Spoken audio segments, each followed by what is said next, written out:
Bueno, ya te había enseñado de estos horizontes y dentro de estos horizontes que es preclásico, en este caso, clásico y posclásico, también hay pequeñas subdivisiones de estos. Como bien en el horizonte preclásico está el preclásico inferior o temprano, preclásico medio, preclásico superior o tardío. Dentro del horizonte clásico está el clásico temprano y dentro del horizonte posclásico está el posclásico temprano, posclásico tardío. No vamos a ver todos estos. Los que nos interesan más es el horizonte posclásico. Es que normalmente cuando está desarrollada a su auge la cultura, en donde hay muchos cambios significativos y muchas aportaciones en torno a las tres comunidades indígenas mesoamericanas. Y también en este caso veremos las culturas más importantes en torno a Mesoamérica y como esto dio pie, o ya se indicios de que en este caso, en lo que fue en el posclásico, cómo los españoles llegaron a cierto tipo de territorios y cómo empezaron a conquistarlos. Y bueno, dentro de esas características que no eran las que te había explicado de Mesoamérica, pues están otras, como el maíz, calabaza y chile, frijol, fueron los productos que más se desarrollaron. Los mexicas también cultivaban principalmente con el sistema de chinampas, es decir, ponían unas chinampas alrededor del río y empezar de ahí empezaron a cultivar cierto tipo de cosas. Surgimiento y desarrollo de los calpulli, en este caso eran cetros en los cuales ellos se reunían, que en este caso podemos decir como comunidades o colonias, de los cuales principalmente eran los náhuatl, y se utilizaba la coa o bastón de plantador, el hacha y el asadón para en este caso trabajar las tierras. También estaba el maíz, el frijol y el chile, constituían la alimentación básica de los pueblos, era lo principal. Y la religión era politeísta y antropomorfa, es decir, politeísta que quiere decir que tenían varios dioses que les rendían cultos y antropomorfa que también le daban cierto tipo de cualidades humanas a los dioses, ya sea que respiraban, ya sea que tenían un cierto cuerpo, ya sea que tuvieran pies, ya sea que tuvieran cierto tipo de voluntad.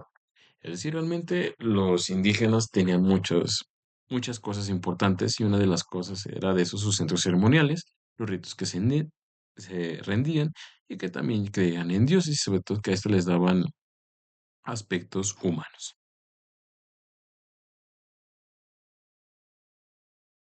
Y bueno, dentro de eso también algo importante es cómo las guerras también formaban parte de algo religioso, ¿no? Si bien constantemente había guerras por parte de los mexicas, que eran los principalmente que se sentían hijos, o más bien que era el pueblo elegido de Huitzilopochtli, en el cual ellos hacían las guerras porque decían que en este caso era necesario para alimentar al sol, y el sol se alimentaba en este caso, de sangre humana. Y es por ello que estas guerras se las dedicaban principalmente al dios sol, al dios de la guerra, con el fin de conseguir en este caso alimento, es decir, que realmente su luz que les daba hacía que sus cultivos, en este caso, se generaran y llegaran a buen puerto para que tuvieran buena alimentación, y es por eso que se hacían constantemente guerras, principalmente por parte de de los mexicas, en lo cual se justificaba que realmente eran el pueblo elegido de Huitzilopochtli y que realmente tenían que alimentar al sol con esta sangre humana, que era la que le gustaba, y eso daba pie a que no los castigara. Es decir, si te fijas, este tipo de concepciones que ya se sentían desde la antigua Grecia y que también se practicaban en este caso a partir de Mesoamérica, como también los grupos indígenas veían a los dioses, que ya sea que eran castigados, fueran beneficiados siempre y cuando les rindieran culto. Y que realmente esas guerras no eran por solo matar, sino que tenían un contexto religioso. También algo muy importante fue el sistema de numeración propiamente hecho por los mayas. Si te fijas aquí, esos pequeños palitos se les llaman dedos y también tenían puntitos en el cual se representaban de distinta manera, ¿no? Y como también algo muy relevante e importante fue que ellos introdujeron el número cero, en los cuales no se tenía. Y bueno, es uno de los sistemas en este caso que ellos manejaban, que ya era la numeración y tener en cuenta el uno, el 2, el 4, el 5 y otros diferentes tipos de números que también en día son relevantes. Y bueno, ellos también tenían calendarios, de hecho, como bien dice la diapositiva, mucho más exactos que los que utilizaban los europeos. Y en este caso, realizaron, por ejemplo, el calendario solar o civil, que constaba de 365 días, y uno religioso de 260 días. El primero, en este caso, estaba dividido en 18 meses de 20 días, más 5 días inútiles o de mala fortuna. Y el segundo, de carácter adivinatorio, se distribuye en 130 grupos de 20 días, es decir, Si te fijas, también ya tienen avanzados, bueno, tienen una numeración, tienen un cierto tipo de agricultura, en este caso eran politeístas, las guerras las hacían principalmente por cuestiones religiosas, principalmente se hacía el maíz, el frijol, el chile, que era la base de su alimentación, tenían chinapas, en este caso donde cultivaban, aprovechaban principalmente también los recursos de los ríos y sobre todo tenían un cálculo y astronomía, ¿no? En el cual también podían medir su tiempo, en el cual también tenían diferentes tipos de calendario y de hecho se daban pie a tener días inútiles, como bien lo dice ahí, o en este caso adivinatorio y sobre todo, como bien dice, más exactos en comparación del europeo, que normalmente los europeos ya tenían cierto tipo de técnicas. Y ahora bien, aquí en este caso que carecían cierto tipo de cosas, nuestros antepasados pues tenían más exacto en cuestión del tiempo. Y bueno, también en medicina no se pueden quedar atrás. En este caso decía que dependiendo del tipo de enfermedad, era el método que se tenía que utilizar para curar a las personas. Y decía que había dos tipos de enfermedades. Una podía ser en este caso por naturales o sobrenaturales. En caso de que fueran naturales, pues ellos, como bien dice ahí, trataban a los enfermos con plantas curativas o minerales. Y en este caso, en el segundo, que eran por sobrenaturales, cuestiones de dioses o algo que era más allá de lo físico, como bien lo dice, pues bueno, invocaban en este caso a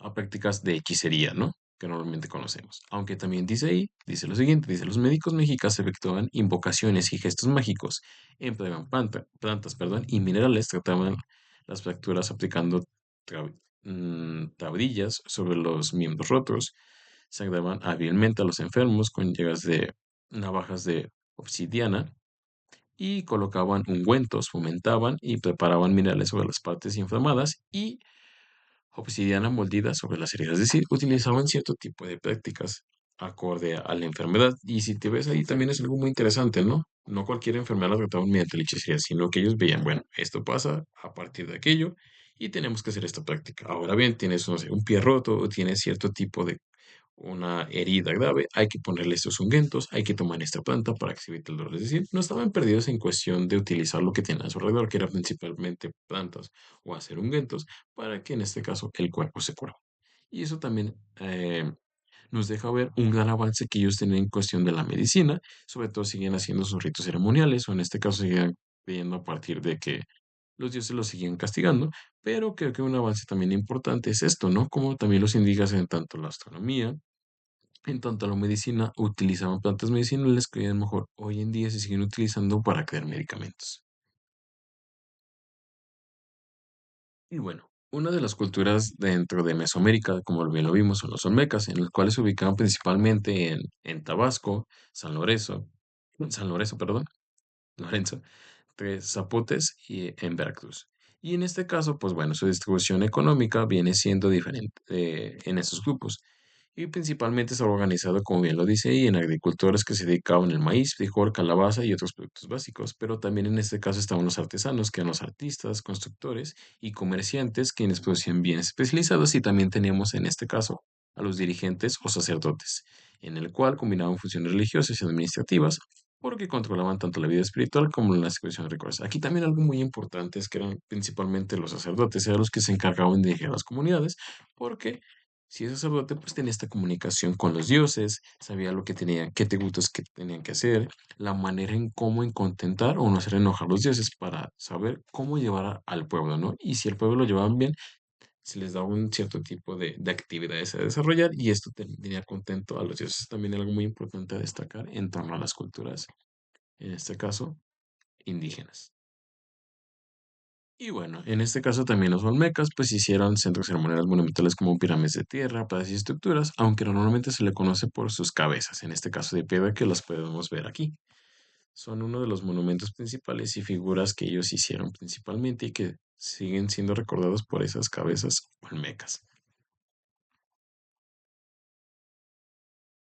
Ahora bien, en este caso tenemos a los mayas que se ubican principalmente en la península de Yucatán, las tierras bajas del sur, que es Guatemala y Belice, Chiapas y el altiplano de guatemalteco, en el cual se distribuyen ahí.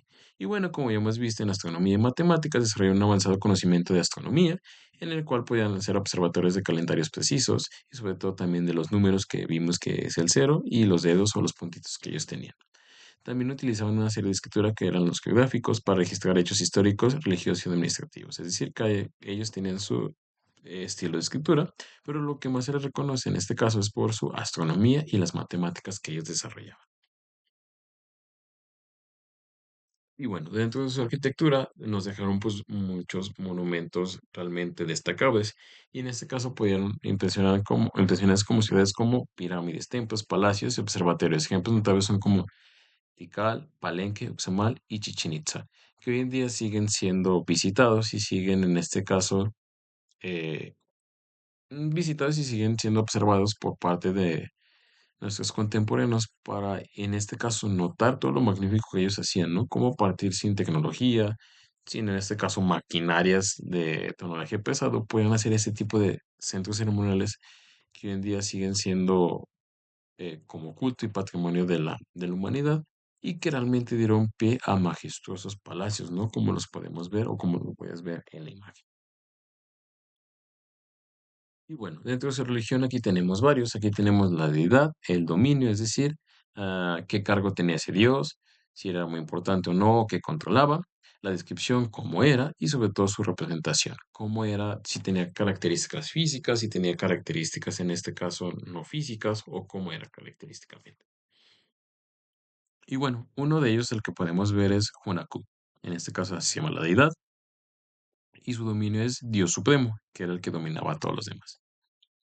Y dice su descripción, dice, Dios creador del mundo y de todos los dioses.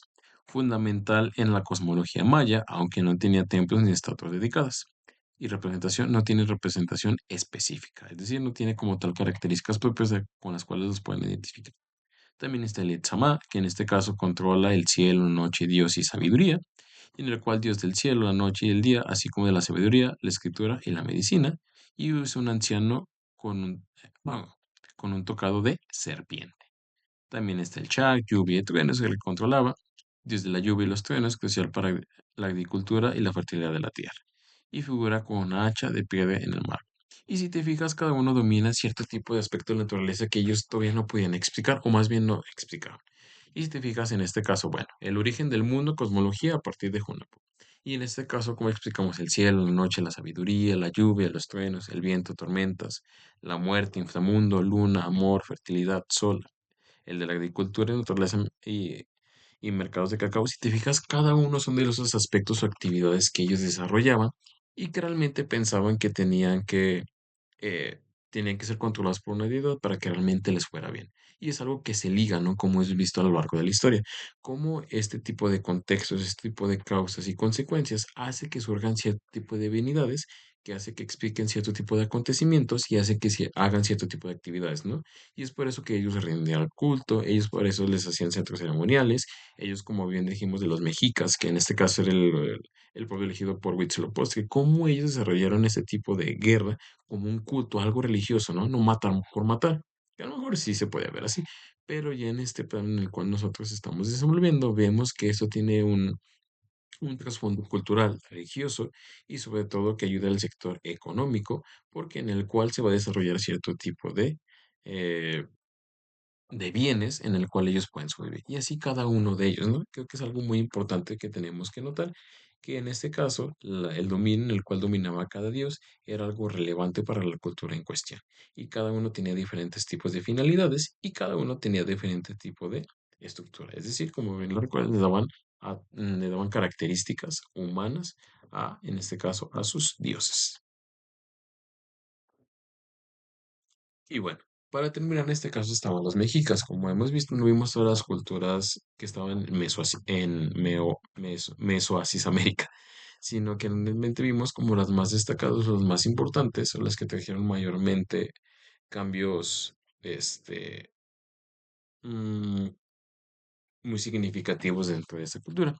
Otras, sí, de los mexicas, que principalmente se encontraban en el lago de Texcoco, en el Valle de México, y se expandieron a través de conquistas y lances militares. Como te digo, una puede ser que dentro de estos pueblos indígenas y mayor principalmente los mexicas, que son los que tienen mayor poder dentro de esta parte de Mesoamérica, Una era por alianzas de diferentes grupos y otra era a través de las conquistas militares, es decir, los obligaban a rendirles tributo a partir de la guerra, ¿no? Y principalmente, como bien lo habíamos dicho, a partir de este factor religioso que ellos tenían. Pero eso ya te lo había mencionado antes. Que tengas en cuenta no porque estén dentro de una misma República Mexicana, quiere decir que todos se querían o que también iban por la misma finalidad, sino que cada quien cuidaba su territorio y si se pueden aliar con ellos a cambio de algo, lo hacían. Y en caso de que no, pues bueno, se estableció una guerra para dominarlos y que ellos les rindieran tributo, es decir, les dieran algo de sus tierras a cambio de protección y sobre todo de que estuvieran a cargo de ellos. Es algo muy importante eso. Y también nos dice que en este caso con Texcoco y Tlaxcala. Y dice que también algo muy importante de ellos fue su arquitectura y su urbanismo. Uno de los legados que más nos dejaron fue Tenochtitlán, una ciudad planificada en la cual ellos estaban hecha por calzadas, acueductos y una organización urbana bastante avanzada. Y si te pones a ver y si te pones a buscar cómo era Tenochtitlán antes, pues nos podemos dar cuenta cómo realmente estaba organizado de una manera tan sistemática y tan buena que se sorprendió a los españoles cuando llegaron. Eso te invito a verla para que realmente te des cuenta de todos estos tipos de avances y realmente cómo eran. También dentro del arte y la cultura, pues quedaron literalmente esculturas, cerámicas, códices, registraban su historia y mitología. Y a su vez también tienen su calendario, y en este caso su astronomía, desarrollan un calendario solar y ritual que guiaba sus actividades agrícolas y religiosas. Y bien, dentro de su estructura tan avanzada que tenían, pues también tenían escuelas, y es decir, también tenían educación en la cual involucraban a los niños jóvenes, en el cual hacían cierto tipo de prácticas y valores que ellos tenían que desarrollar.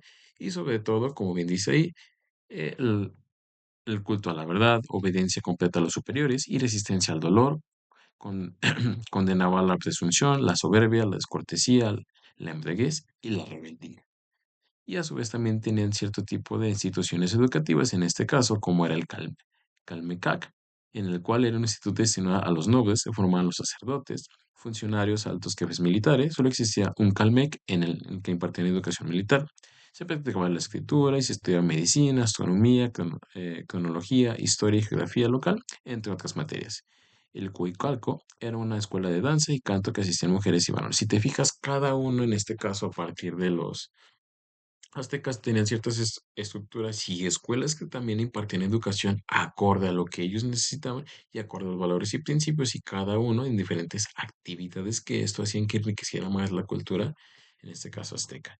Y también aquí una parte muy importante y que se me hizo muy positiva es cómo los ancianos también forman, en este caso, función dentro del contexto, ¿no? Que hoy normalmente se ven muy relegados, pero en ese momento los ancianos eran vistos como parte de la sabiduría y como parte de una práctica muy importante en torno a los conocimientos, como bien lo dice ahí. Dice, las enseñanzas de los ancianos también formaban parte de la educación de niños y jóvenes. Tales enseñanzas adaptaban la forma del discurso y se conocían como los libros de consejos o Huehue Trantuani. Perdón por mi, el decir esa palabra. Cuesta a veces un poco, pero bueno.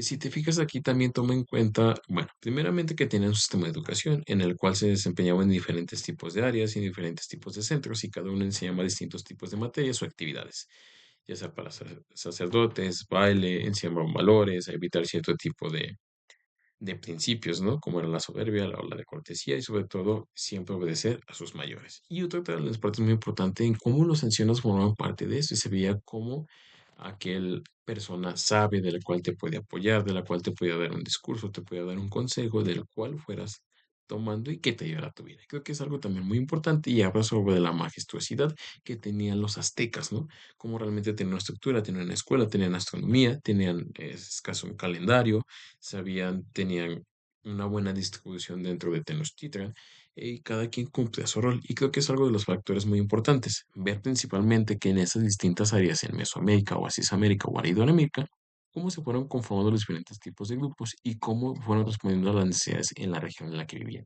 Y cómo realmente hay grandes avances tecnológicos de los cuales no nos dábamos cuenta y que realmente no necesitamos nada de los españoles. Pero bueno, estos son otro tipo de cuestiones que es lo que vamos a ver en la siguiente presentación. Y bueno, espero que te haya gustado esta presentación y sobre todo te hayan quedado responder a tus preguntas y sobre todo te haya generado un interés en investigar más sobre este tipo de culturas, ya sea las olmecas, ya sea los mexicas o aztecas, o en este caso, alguna de las que hemos visto también como es la. Y bueno, sin más, me despido. Hasta luego.